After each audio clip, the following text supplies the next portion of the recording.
We're going to start with introductions.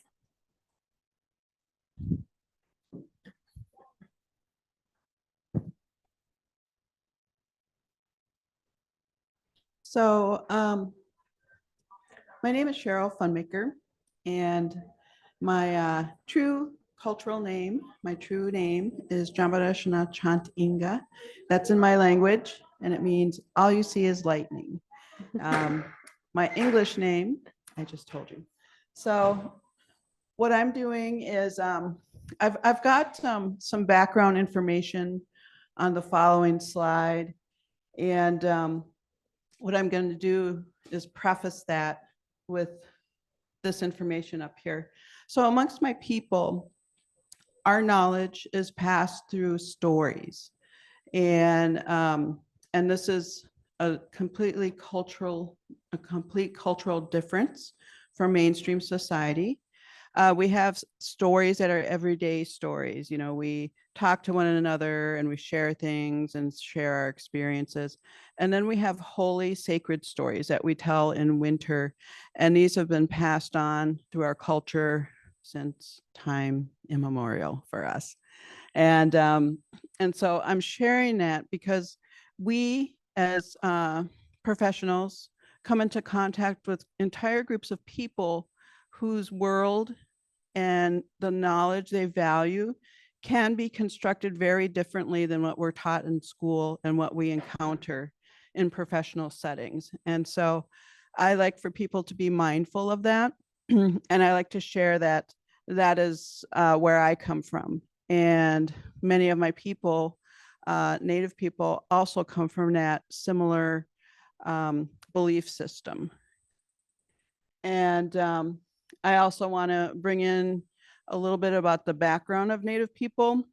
So there's widespread disparities across systems and fields like social services, education, health, and we encounter people who come from a different kind of background than we typically encounter.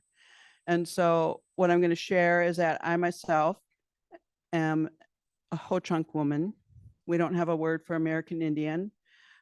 We call ourselves Ho-Chunk or Wankshik. And I'm here because of federal Indian policy. I'm shaped by it. Politically, we had a following colonization, we had several federal initiatives that were aimed at American Indian people and for assimilation. And so my mother is Ho-Chunk. Our Ho-Chunk people are from Wisconsin. My father was Standing Rock Sioux from North Dakota. As we all know, those are very far apart from each other. How do we have people that meet from great distances like that?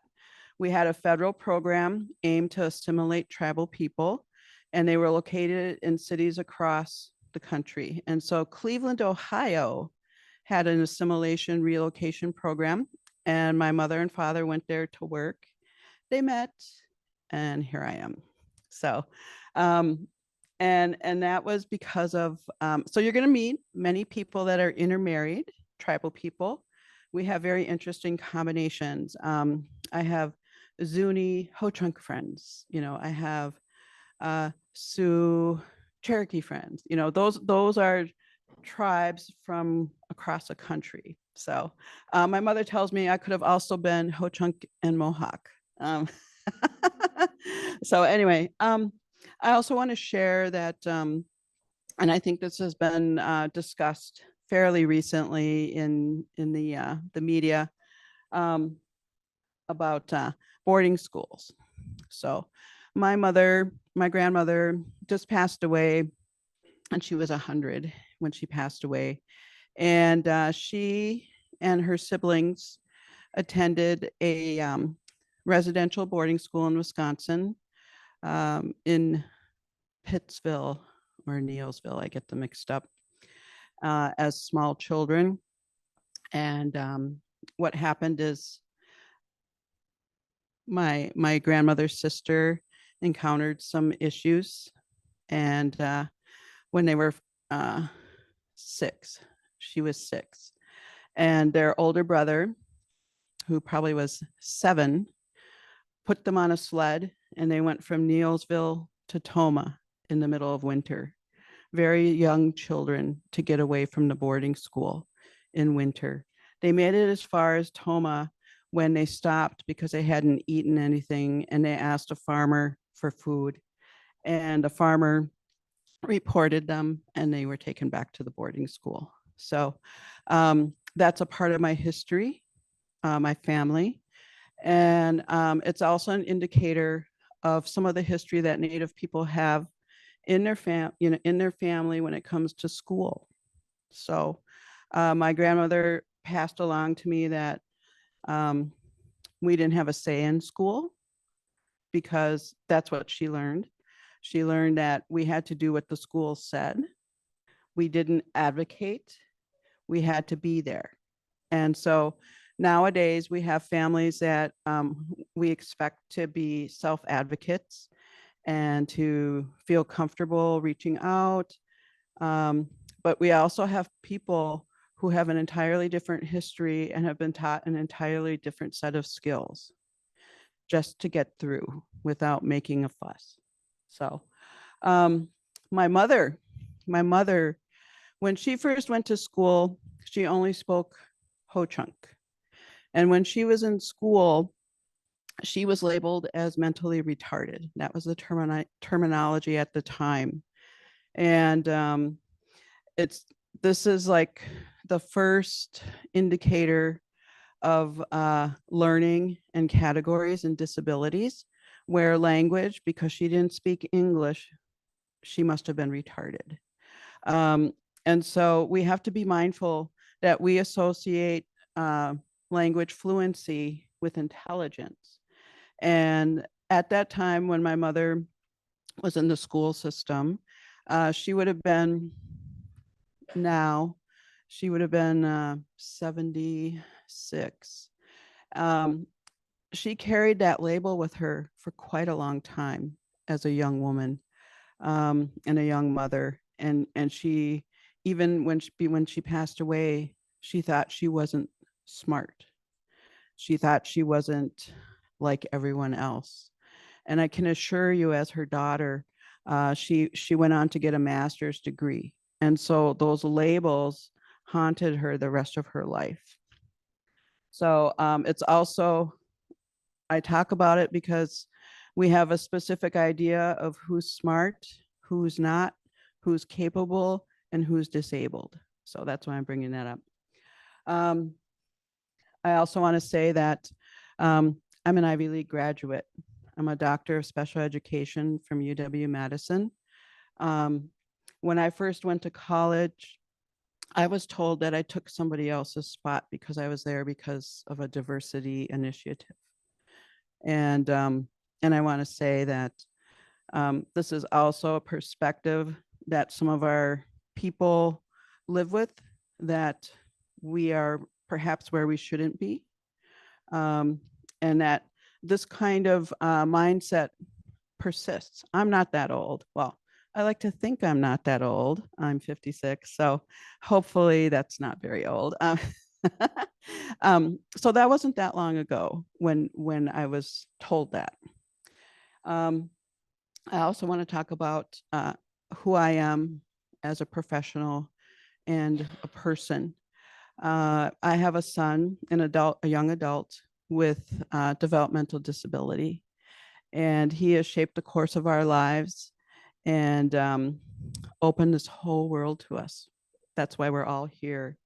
And so, that's a part of my work, and it's a reason that I find hope, because we're all here at this conference with the same purpose and trying to make things better for the loved ones that we are trying to help get them through.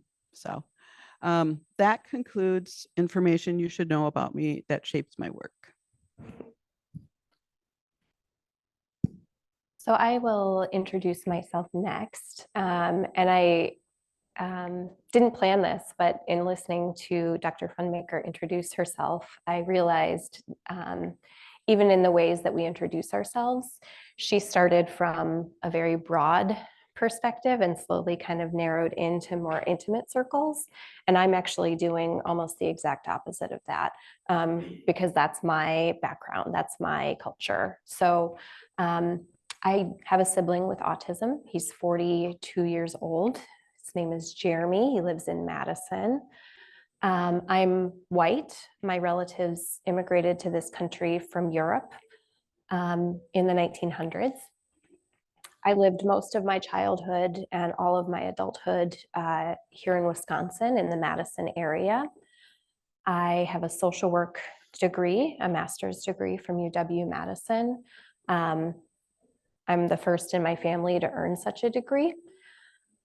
I'm also trained as a community organizer, which is, I think, important as an add-on to social work and also important to know about the work I've done in my career around building groups and organizations. So I am the executive director of Love Inc., which is a grassroots organization. We received the great privilege of having some significant startup investment from Dane County Human Services and also the time and power of families and adults with disabilities.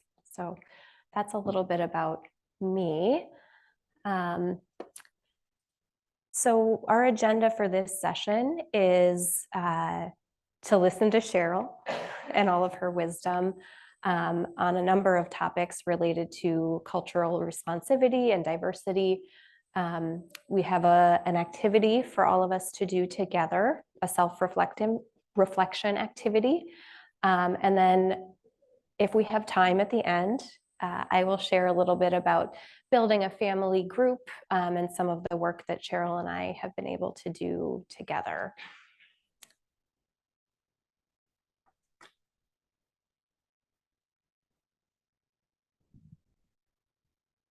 Okay, so one of the things I like to do when I have the opportunity to share information about tribal people is to have audiences become aware of Native presence.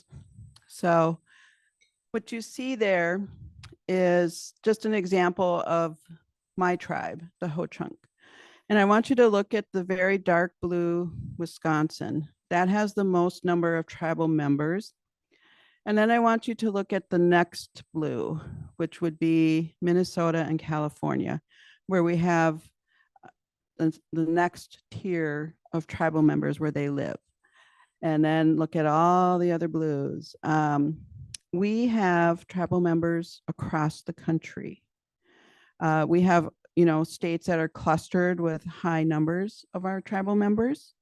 And this is a trend or a pattern of other Native people as well. So I think typically we've been taught that Native Americans or American Indians live on their reservation or in their tribal community. But I show you this map because what it shows us is that tribal people nationally, nearly half of each tribe lives in urban areas, cities, suburbs, rural towns outside of their reservation. So as providers, it's important to know that we will encounter Native people where you wouldn't expect to.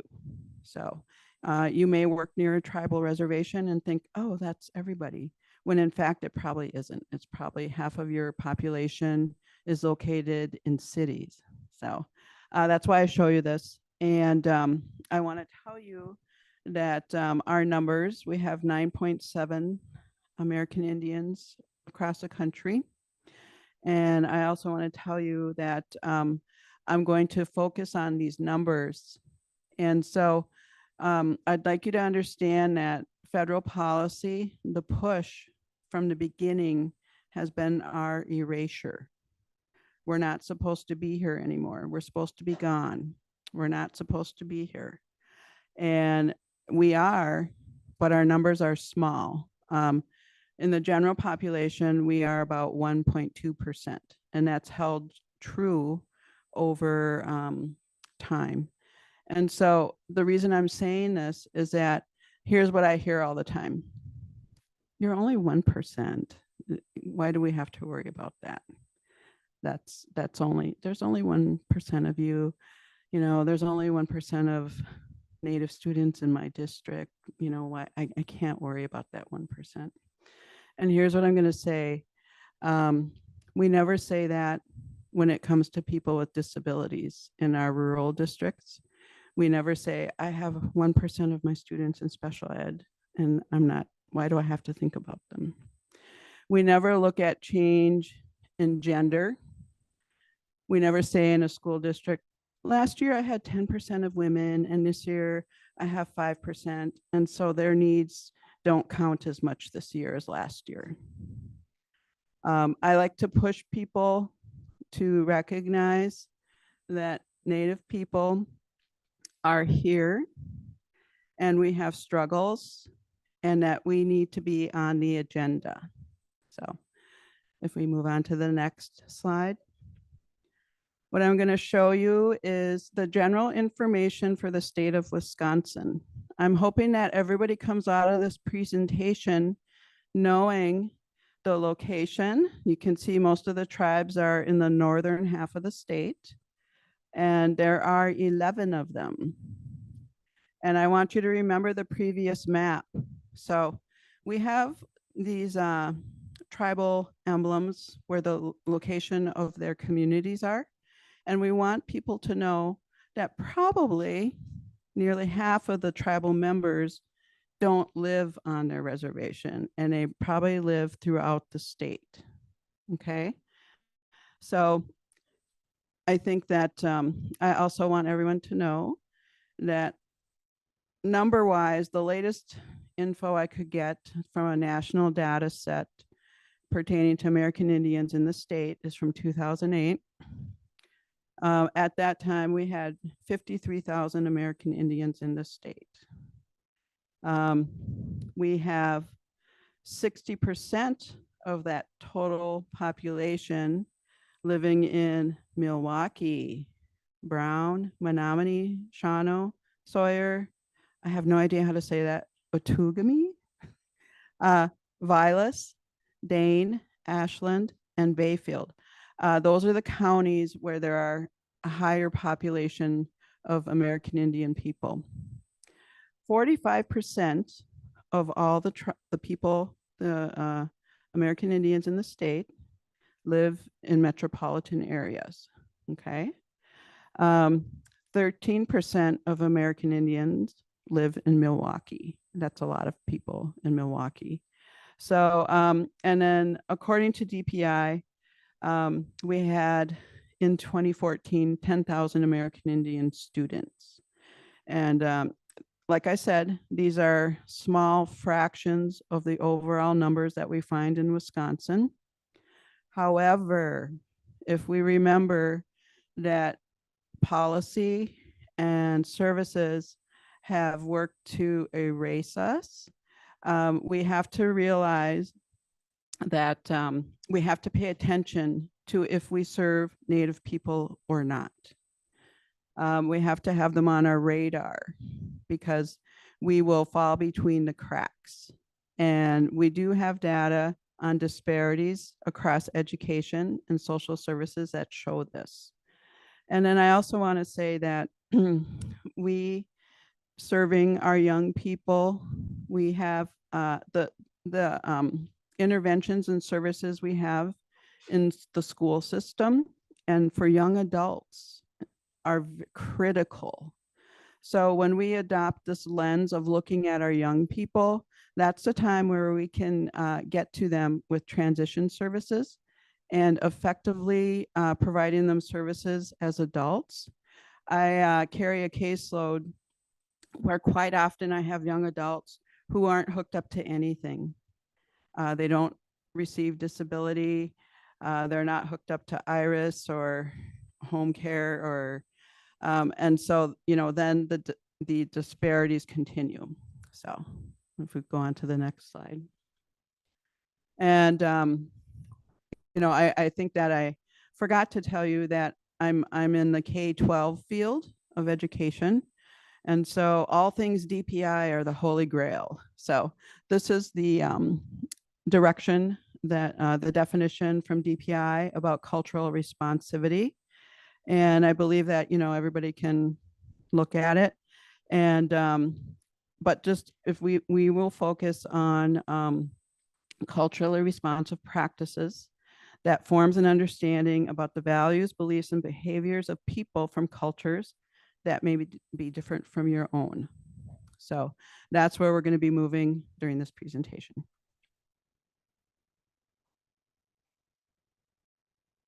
And I want to preface this too. So I am providing information about American Indian students, but there are diverse cultures in our state that also have different cultural beliefs and navigation of our systems. So you may find some similarities, perhaps among the Hmong people, perhaps some Latino aspects. And I want to make that notation. Some people from Africa as well are quite communal and navigate the world differently than we would typically think.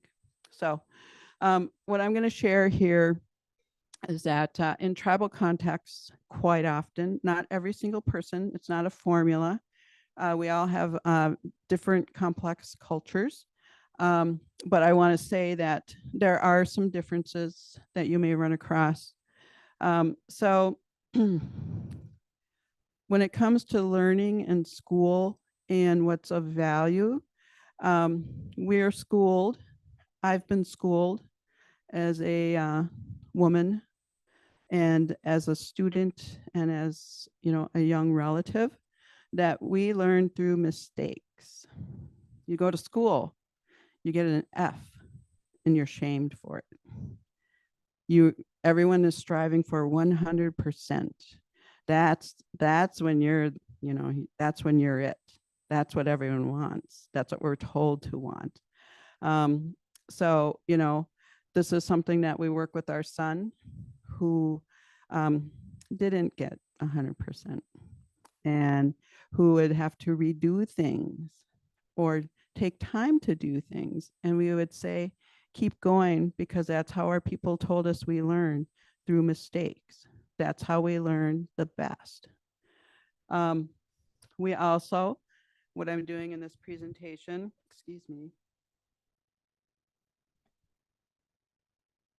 share knowledge like this.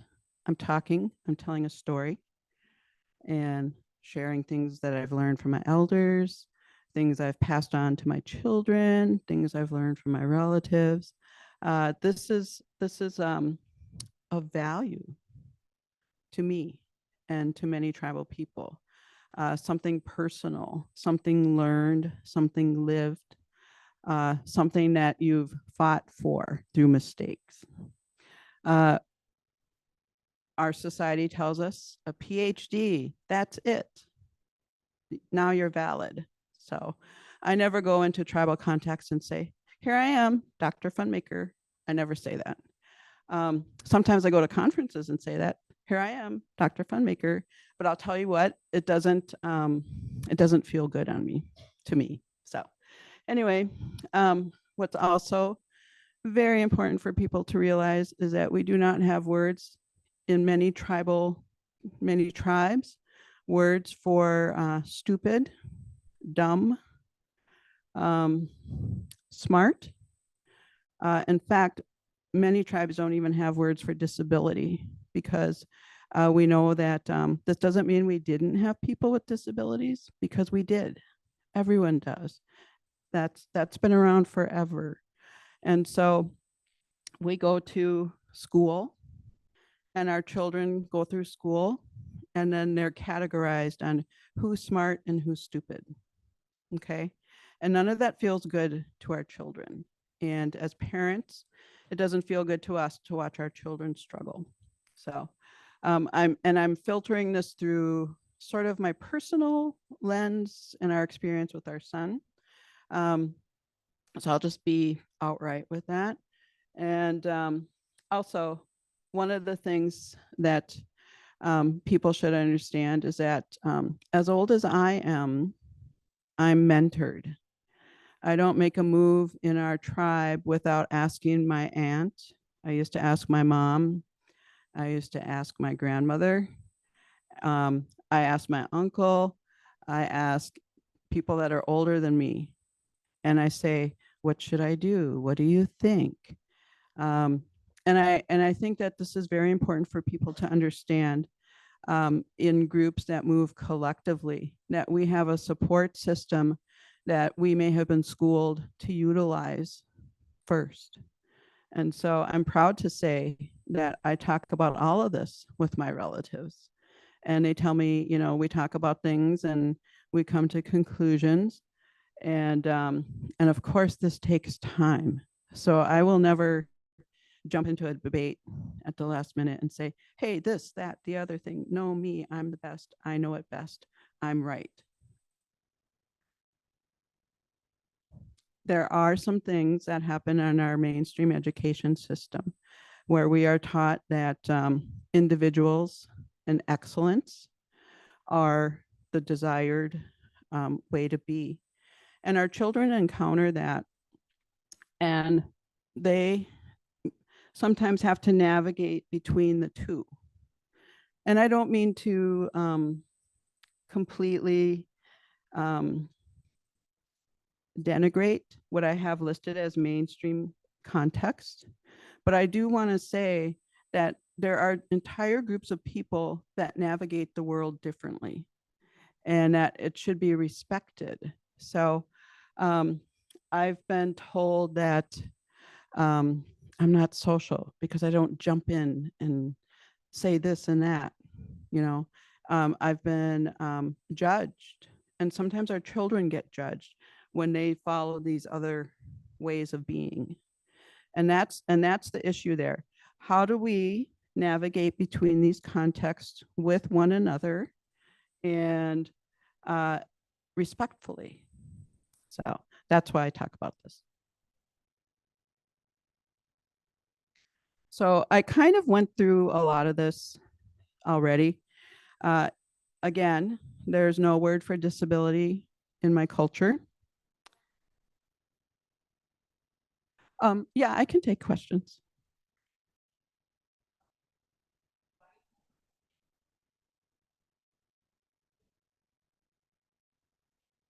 That's okay.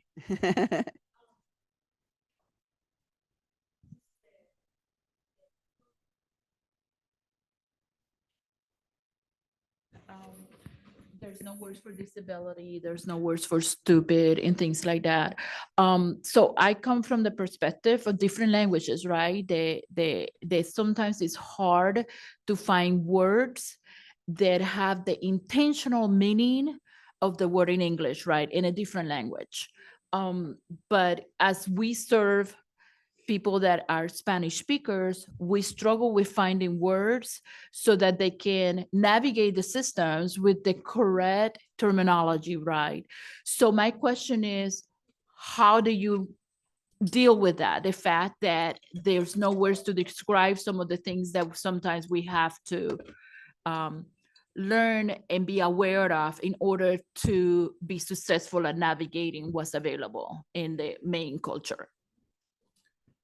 So one of the things that I did that I'll revisit, or I welcome questions on, is the idea of mentoring.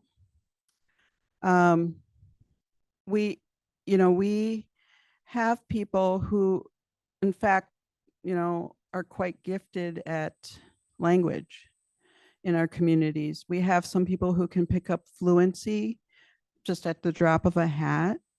And then we have people, that's like, I'm not going to get there.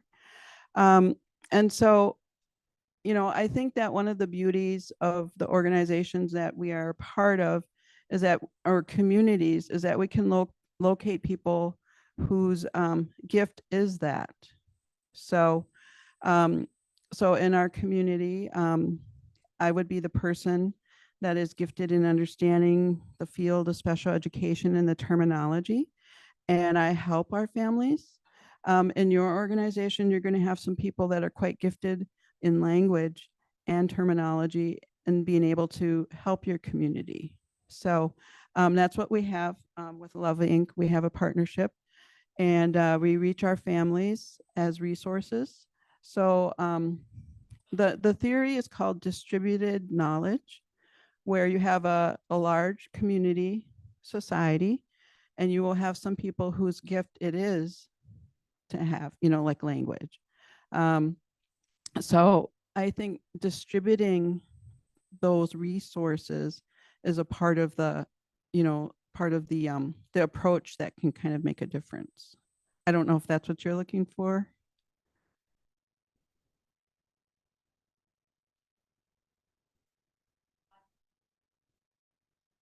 um, misunderstood. But I just find that it is important that even the terminology may not match, for us to find a way to introduce it, right? For clarity and for growth and for inclusivity. One example is it was very hard for us to figure out the term self-advocate in Spanish. We did a lot of research before we, right, Diana? Before we even figured out what is the adequate term in Spanish that may describe what we all use in the English culture, right, as a self-advocate. So that's one example of where we struggle with language and with terminology, but it was important that we figured out how to introduce that term into a new language, a new culture. So in terms of where I come from, kinship reigns supreme. And one of the ways that we try to reach our families, we have distinct roles in our cultures and responsibilities. So I am what we call a chewy. A chewy is an aunt, and only my brother's children are my nephews and nieces.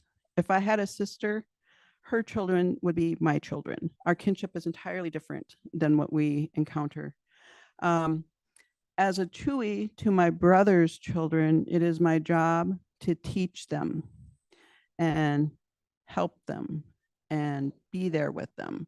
So in our cases, we will use our relationships to kind of help to help. So I think we have to jigsaw some things where, because you're entirely right. Self-advocate, we don't have that, we do have helping relationships. So I don't know in your culture, if it would be, so that's that in my culture, it's the aunts and the uncles. And then the grandparents have like the wisdom. And so we go ask them. But it's also, we're supposed to be together. And so we use our relationship. And that's why we have family groups. So we're kind of helping each other through relationships. And we don't ever say that in our family events. We don't say, this is to help you be a better self-advocate. We don't say that. We say we have to help each other to understand this thing in school. So I don't know if that's,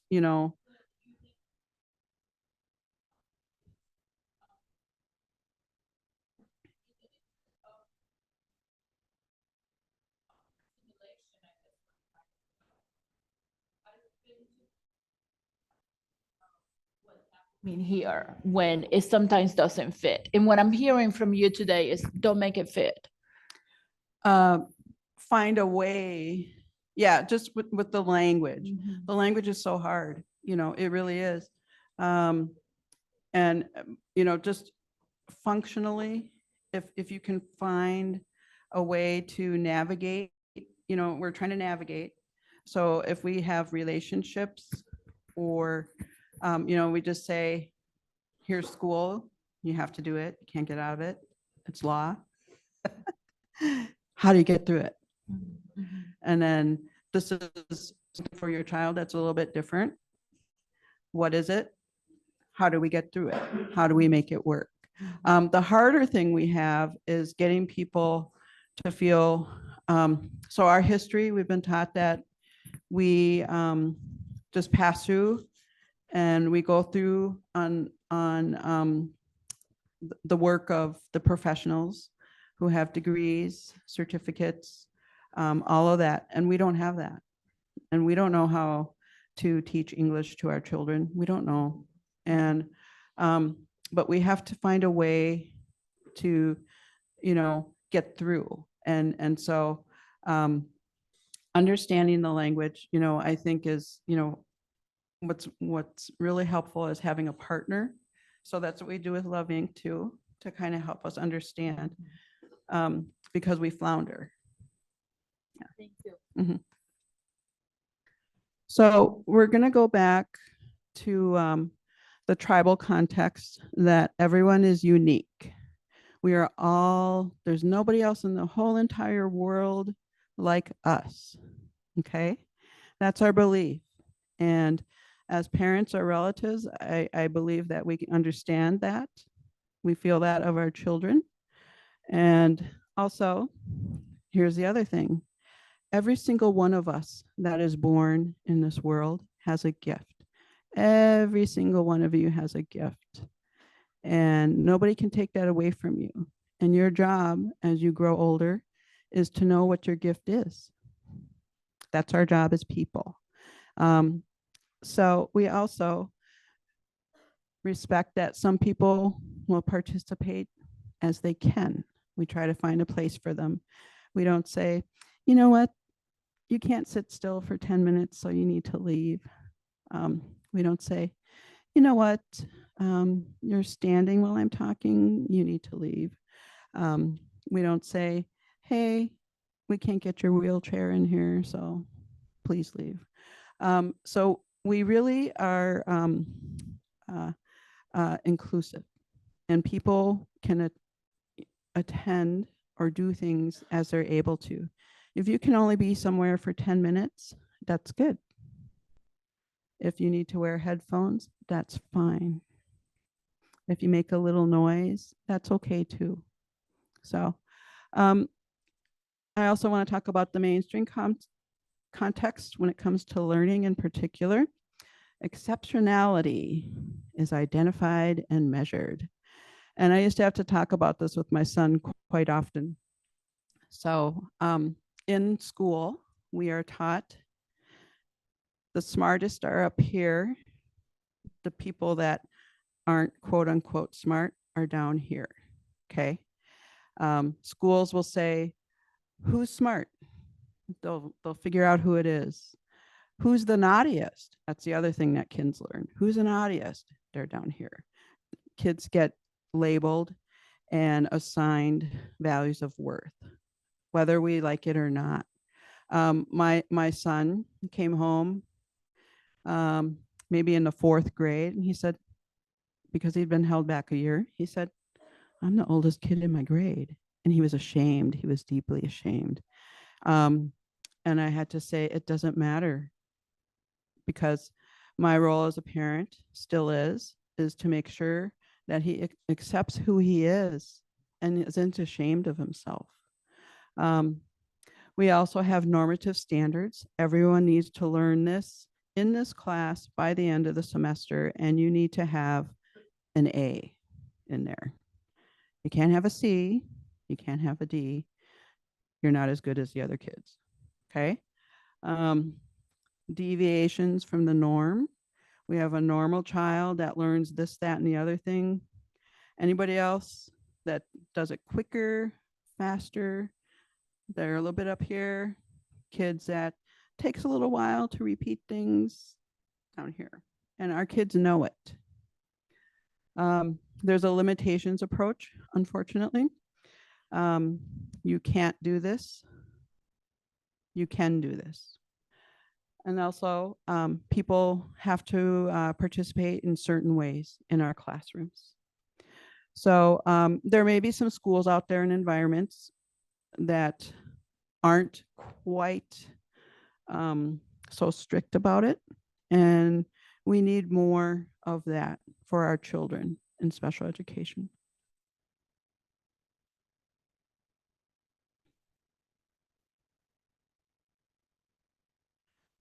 So one thing that providers need to realize is that I've never met one student or family who was wanting their child to have a disability. We do want children who are smart and can do this and can do that. Again, our children know this, and they don't deserve that. We have to recognize that some of our children would get anything not to have a disability. And that's what we have to work with. We have to work with kids to feel good about themselves, to accept who they are, how they learn, and what they need. So this is what we tell our son. What do you need? What do you need? Do you need time? Do you need quiet? Do you need to take a break? So our children also experience stigma, and it doesn't feel good to them. None of us feel good when we think that we have something that isn't normal. And then I just want to say that, you know, there is research out there and there's work to be done when it comes to supporting our children and families with stigma when it comes to disability.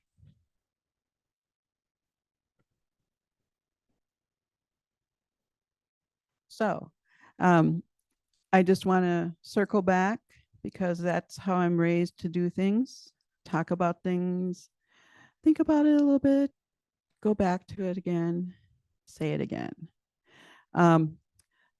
Please recognize that there are Indigenous American Indians probably everywhere. Usually I ask, is there anybody in here who has tribal affiliation? Oh, bummer. Oh, yes. See, we actually usually are everywhere and people just don't realize it. So thank you for saving me.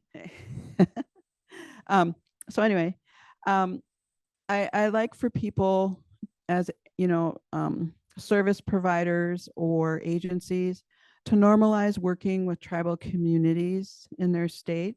And, you know, you need to know who's in your state. You need to know in your state who's located where. We know, is there anybody in Milwaukee here? Is there anybody from Milwaukee? You know that you have the highest number of American Indians in Milwaukee. So something to work with. Also, like I said, we need to know the data. We need to know who's in our state, how many students we have, how many people with disabilities. We also need to look at our services and our agencies to see that we are culturally responsive and not widening any disparities for our very diverse communities within our state. And then if somebody does something differently, the easiest way to say this is to withhold judgment. And that's the standard of professional anyway, to be objective, to be neutral. Even if something kind of, you know, doesn't make, you know, somebody doesn't return your call after 4 times. Somebody doesn't follow up on paperwork in a timely way. They come back 2 months later. We have to kind of let that go and still be welcoming. And then we just need to realize the world of disability and the world, you know, to work with our people with disabilities and some of the hardship that they encounter that you and I do not live with.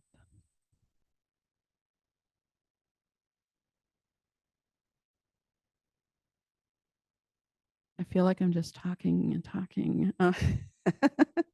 Um, so what I was going to talk about next is, as service providers and working with our people with disabilities, is that we have high context cultures and we have low context cultures. And the best way I can say this is that high context cultures, I'm reading the room.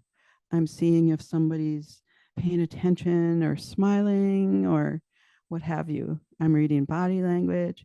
If somebody talks to me, I pay attention to tone to see if they're willing to help or they don't really want to. That's high context culture. And I've been told, and there's been some research done on this as well, that a number of our communities and people we work with are high context, and they use body language cues. They look at people, they listen to tone of voice. And so as providers, we have to be warm, welcoming, all those kinds of things. Because we notice if you are with some people and not others. Okay, I'm just going to be honest. Also, we have low context cultures. So I could just stand up here, no stories whatsoever, and read word for word every slide. And that's all you need to know. And that's all I'm going to say. So very to the point. So yeah.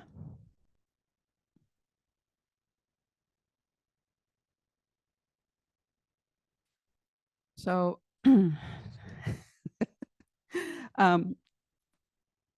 so as I shared before, I've done quite a bit of work in special education.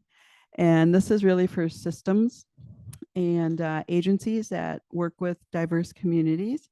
It's just not particular to American Indians. It's good practice, and it's been research-based for practice with all kinds of communities so that we can be the best that we can be for our people with disabilities. So we want to connect with families. Relationships are very important. And this is hard for some agencies where we're supposed to be, what is that?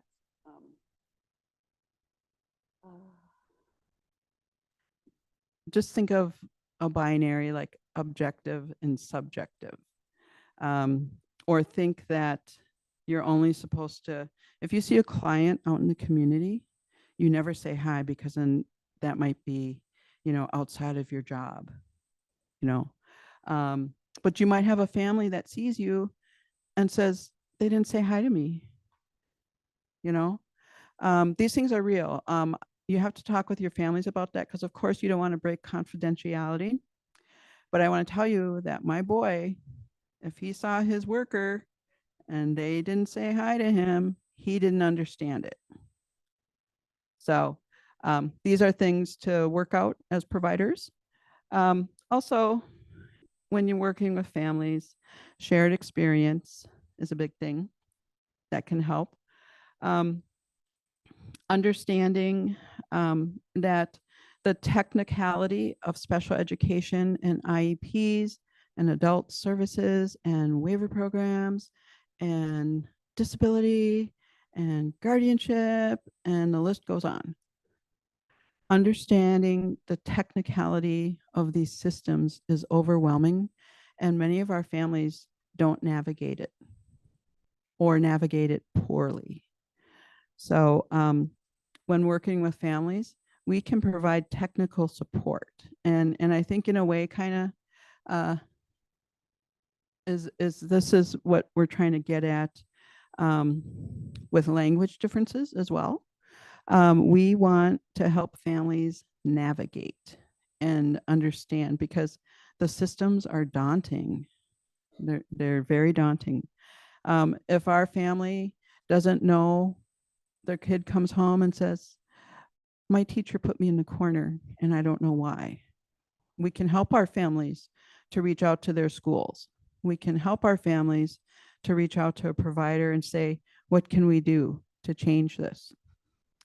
So one thing I do for our families is we have sample letters, or I help them write things. I provide technical support.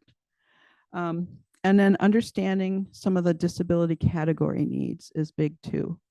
I'll share a personal story that when my son was very small, I'm an educator and I have so many tricks up my sleeve when it comes to kids to get them to do what I want to do when I want to do it, but not with my son.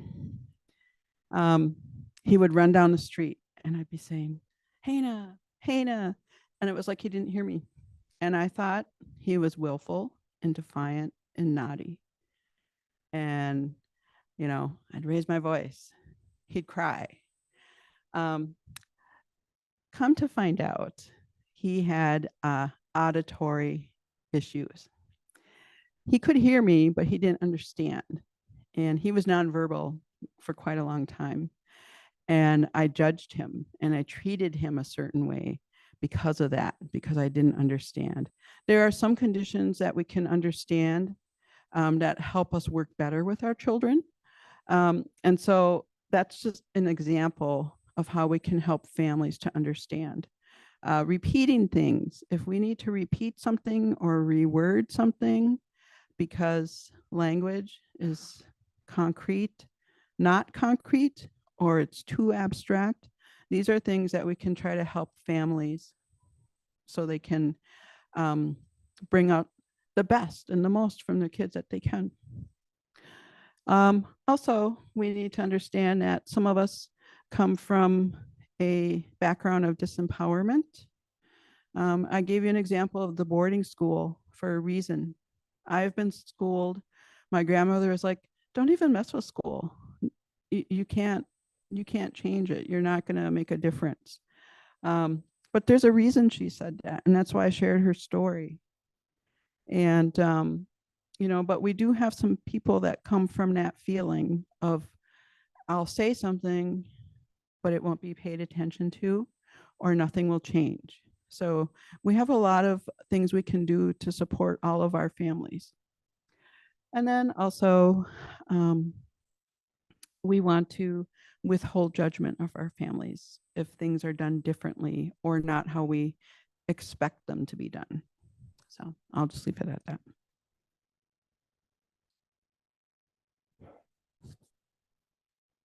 So we are going to watch a short video that I recorded last week with Cody Fundmaker. How many of you were able to see Cody yesterday here at the SD conference?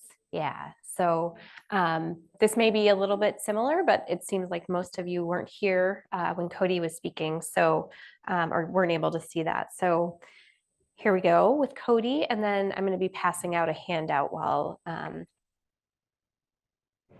Cody is speaking.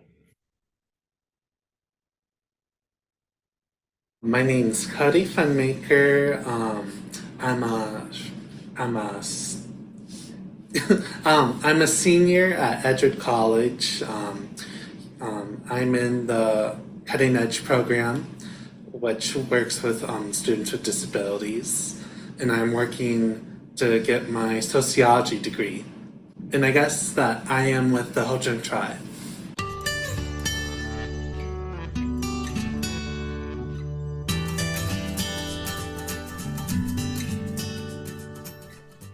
I actually do remember how, I guess like how my mom talked about it, kind of like the beginnings of it.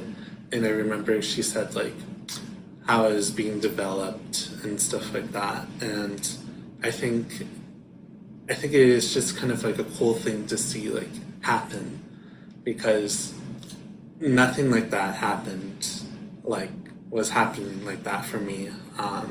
Because I remember a lot of the times I was the only person of color or the only like Native American in there. I would have liked to have commonality with like other Native American kids too. So yeah. I wish I got the opportunity to. But I remember she told me that like, oh, like we're developing this, and she's like, oh, I would love for you to come over. Like, can you do that? And I'm like, yeah, I'll do that. I can do that for you.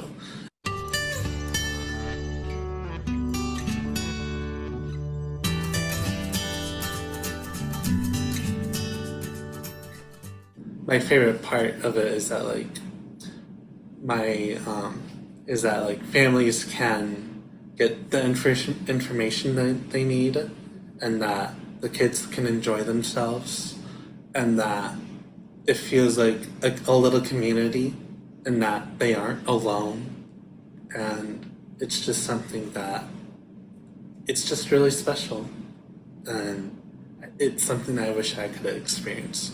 But I am experiencing it now, just kind of like afterwards. But I'm glad that they have something now. I'm kind of just like, I guess like I paved the way so that they can have an easier path to follow.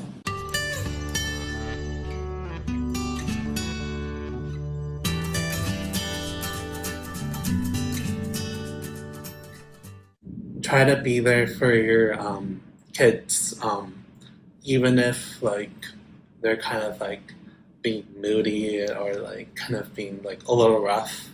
Like, just know that like try to be there for them, even if it gets a little rocky. Like, it'll go a long way. Even though it might not show right away, it'll show up eventually. And I think that'll be an award in itself. So I think that's kind of my advice to like new families. And I guess to my advice to the newer people with disabilities, I want you to know that people might think that you're stupid or that you might not amount to anything. And I want you to know that you can do anything, and that you should strive to do more. And I want you to know that I was put down that road, and it was hard for me to accept. It was hard for me to accept the way it was. I was, and so I want you to be there for the disability community, for everyone else. I don't want you to have self-hatred.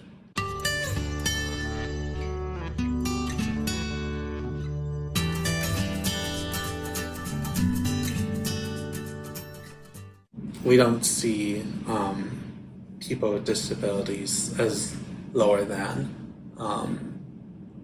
How in Western culture, it's kind of like how kind of like able-bodied students are better than people with disabilities, and that these people with disabilities will never amount to able-bodied students, and that will feel shamed. And so what my mom talks about is that how we think about it is that we're both equal. We don't view each other as better or like superior. So yeah, I think that's kind of like the main takeaway, kind of like from our culture compared to like Western society.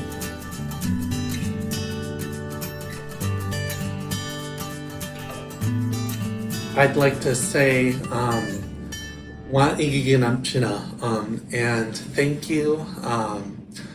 Thank you for having this. Thank you for having me speak. It's been an honor.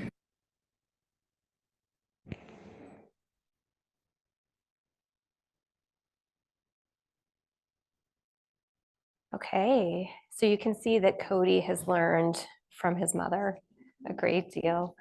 And What I would like us to do now, to give Cheryl a break from talking, because I think the next slide is going to be hers again, but I've handed out a document, and I want you to take a few minutes and reflect on your own cultural identity. There is a wheel. So for those of you on Zoom, this is what the handout looks like for everyone in the room. Around the wheel, there are different categories that might relate to your cultural identity or to a component of it. And then in the center, there are some questions for thought. So what identities do I think about most often? What identities do I think about the least often?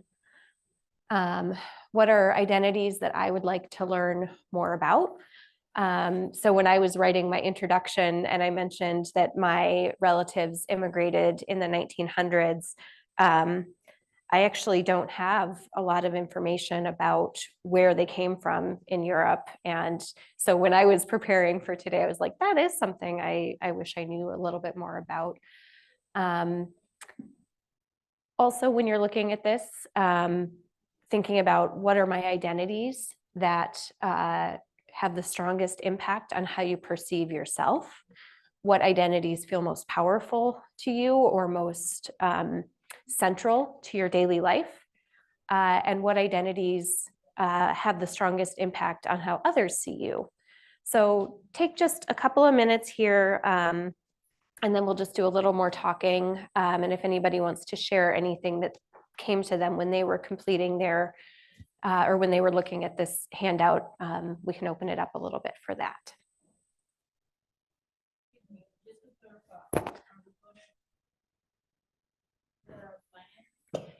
So the question was, are we going to write on the things that are blank? And the answer is, you can write anywhere you want to on the piece of paper. But yes, that's what the blank spots are for. So where it says age, It would be my age. it would be your age, yeah, or your age range, right? So we don't always think about age as being part of our culture, but for example, teenagers, right? That's a culture. There are many varieties of teenage culture. Retirees, that's a culture, right? So there's ways that your age can impact your cultural belonging. Yeah.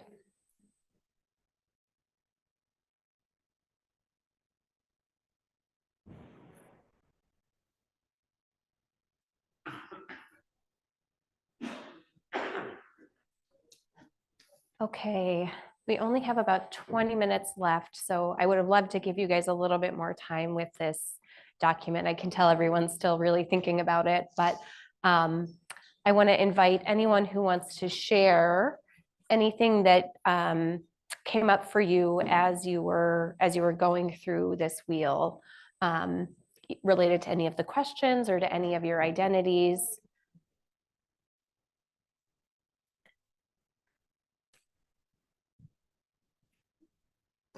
Rather than a cell too.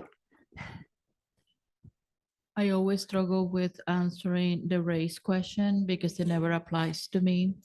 As a Puerto Rican, I have Black in me, I have white in me, I have Indigenous in me, and none of those are ever considered a race. So I never find myself a way to answer the race question. Mm-hmm.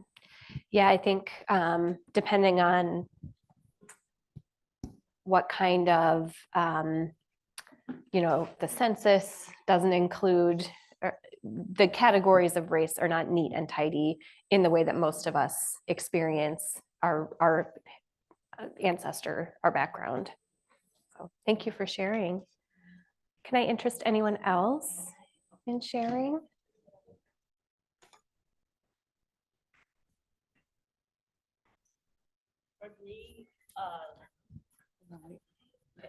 For me, the challenge is gender.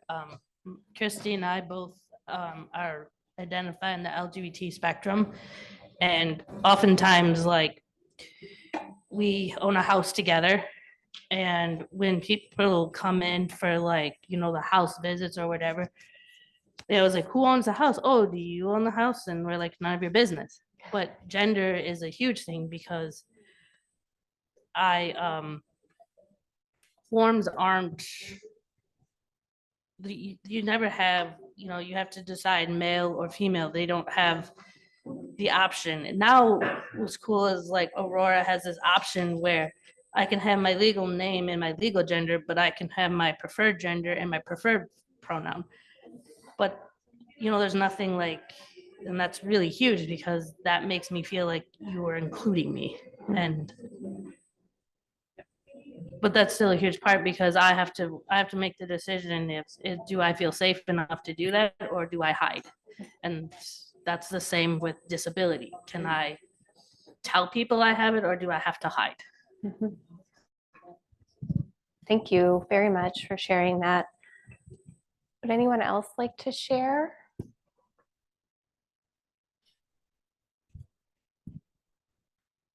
So my family, I have two sons and they both are multicultural.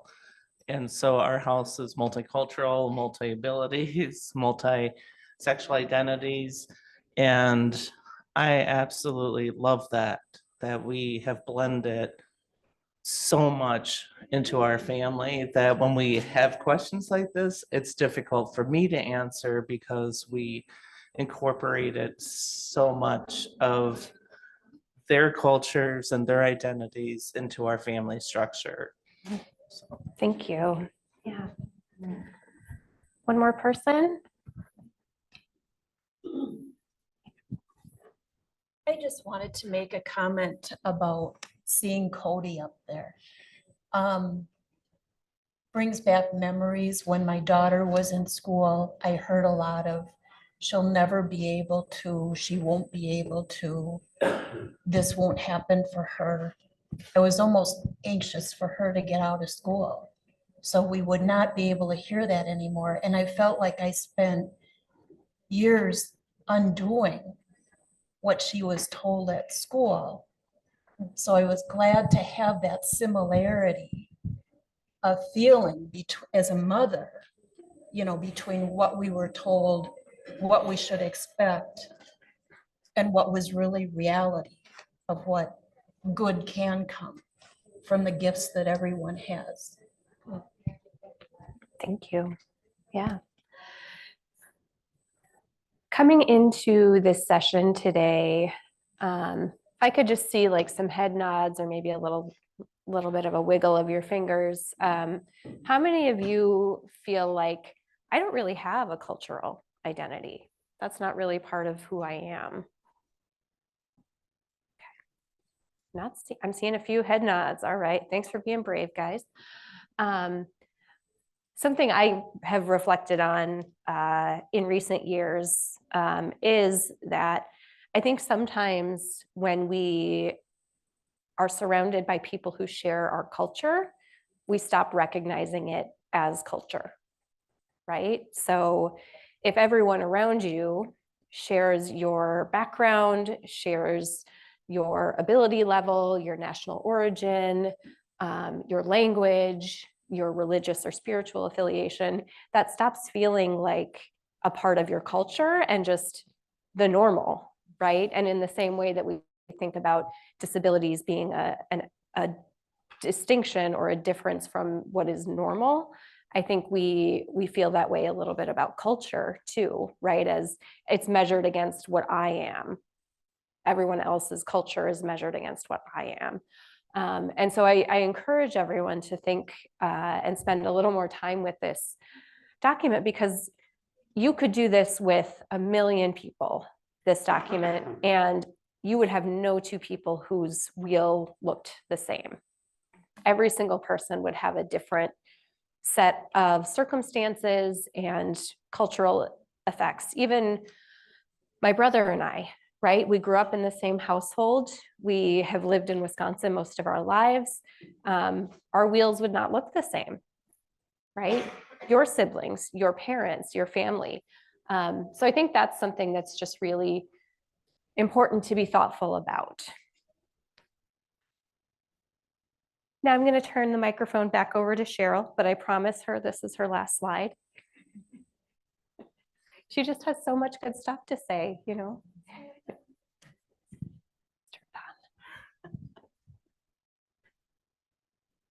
Is this the last slide? Okay. So here we are at the end.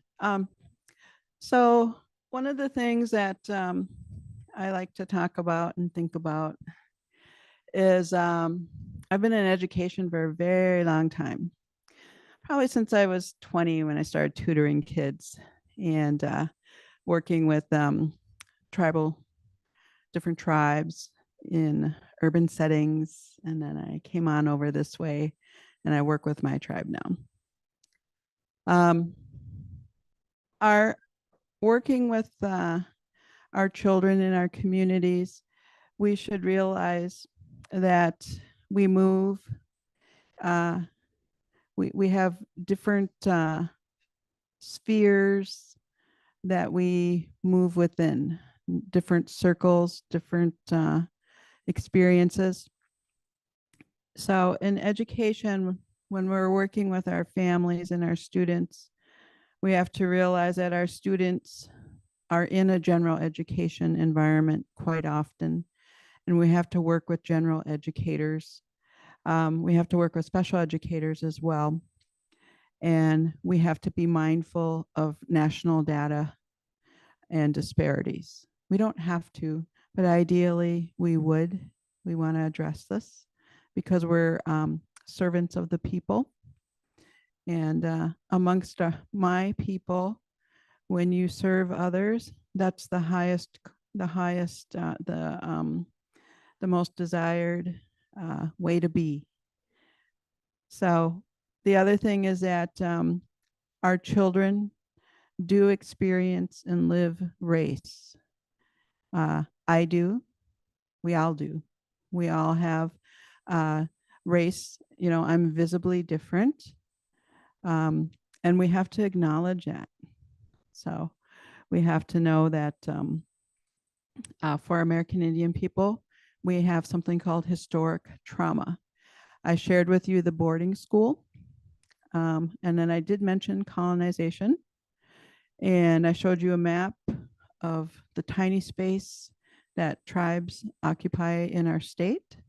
When we roamed, the Ho-Chunk had like 12 million acres, I think. And now we're down to quite a bit less.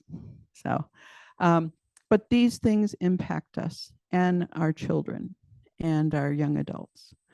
And then also we need to look at disability. You know, we have to look and recognize that some people will look at disability and define it differently than ourselves. We have a medical model.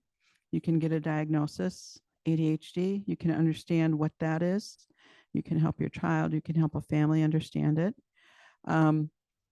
You can make things work for our people with disabilities and translate that into things that they may need so that they can do the things they want to do. We also have cultural models of disability. And what I mean by that is we have, actually, I'm not going to talk about that, sorry. But I think that, you know, there are a variety of models out there. Some people will feel that become a part of a disability community and be proud of who they are.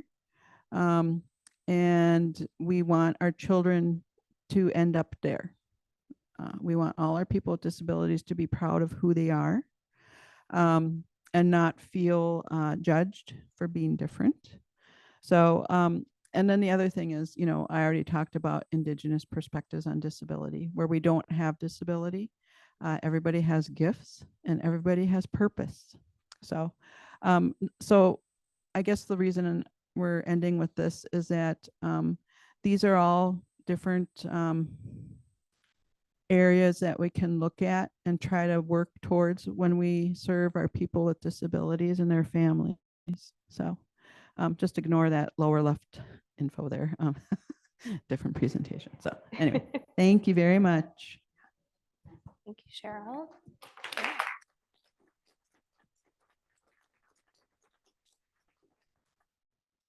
I do want to take a couple of minutes here at the end and just share a little bit about this partnership that Cheryl alluded to a couple of times between Cheryl and Ho Chunk Nation and Love Inc.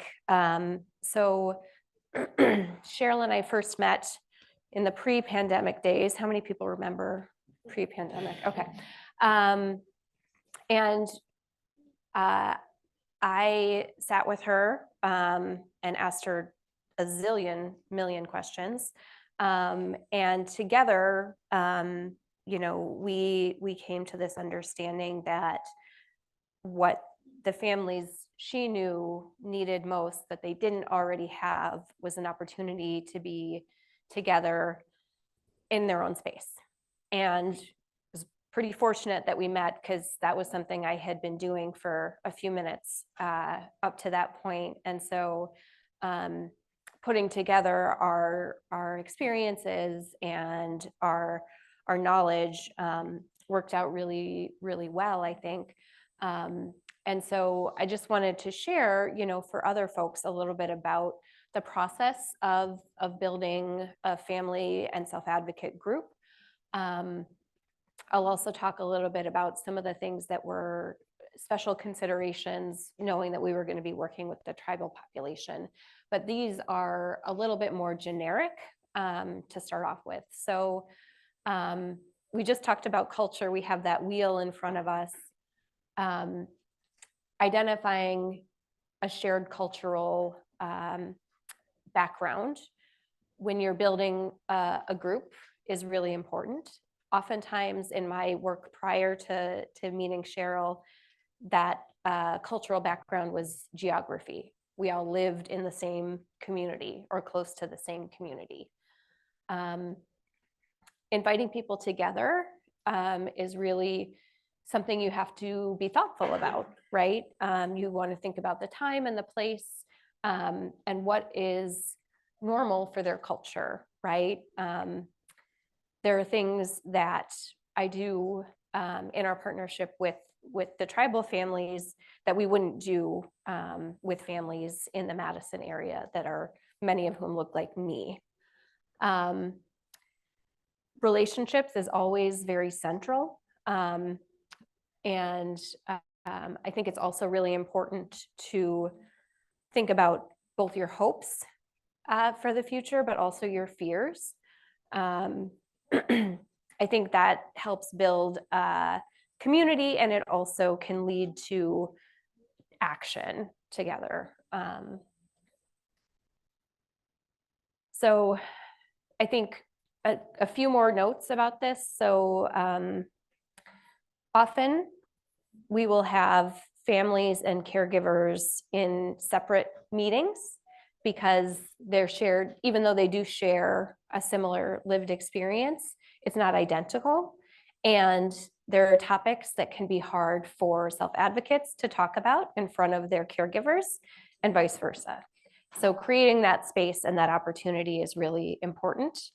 The group doesn't need to be culturally homogenous. They don't all have to be from the same culture, but the cultural connection that they have should be one that they all share in common, or that's a strong cultural experience for them. Oftentimes these group gatherings can look a little bit like a support group, and that's okay, because we all need a little bit of support sometimes. But steering clear of thinking about which of us has the hardest time or the hardest experience, right? Because measuring ourselves against one another is not productive, and nobody wants to lose or to win that contest of who has it the hardest, right? There's no prize for that. And it also takes focus. It's an energy drain, but it also is going to take your focus away from what you want to change about your experiences or your future. And I think understanding that you can work together to achieve something is really critical. And so all of that, I think, really pairs very nicely with the work that we do with the tribal families, and is something that when I work with people who share my culture, my white background, it's hard to think collectively. That doesn't always feel so comfortable or natural, because that's not how we were raised to be individuals and to bootstrap our way into our future. So that's an interesting journey. I also want to talk a little bit about some of these best practices. So I've said it several times, and I think Cheryl mentioned relationships as well. Nothing else matters more, right? If you don't have a solid relationship and one that's built on trust, partnerships can't happen.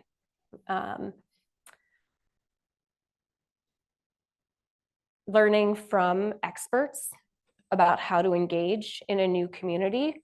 Again, for me as a white social worker, right? Learning from Cheryl has been why the partnership we've had has been successful.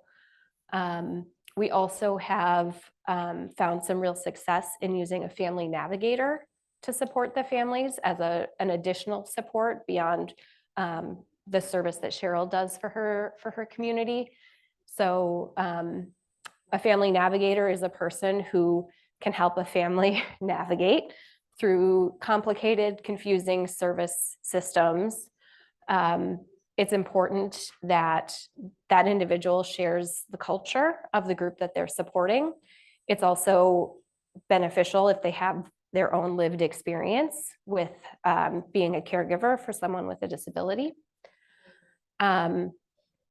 Especially in an organization like mine, which is mostly white people, to have someone who is Native and who has raised someone with a disability in that role has been essential to it being successful.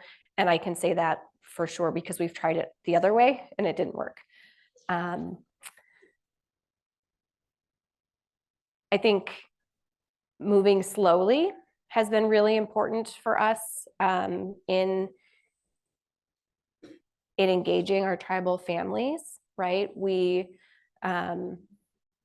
create space for them to share and connect, but we don't expect that they do connect to us, especially me, or that they trust right away that I'm a safe person to share their experiences with. And I think something that isn't necessarily Midwestern culture, but being clear and direct is really critical, especially if there is a misunderstanding or a miscommunication that you need to sort through. You don't want to, it doesn't work if that doesn't get cleared up. And that maybe feels uncomfortable or feels like conflict a little bit at times, but being able to understand each other is the centerpiece.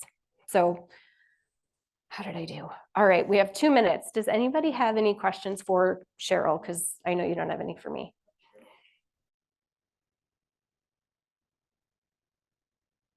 Not seeing any questions, nothing in the chat, Molly? Okay, all right. Shout out to Cody, yes, yes, thank you. Cody is a one-of-a-kind guy. Well, thank you all for your attention, especially as we get to lunchtime.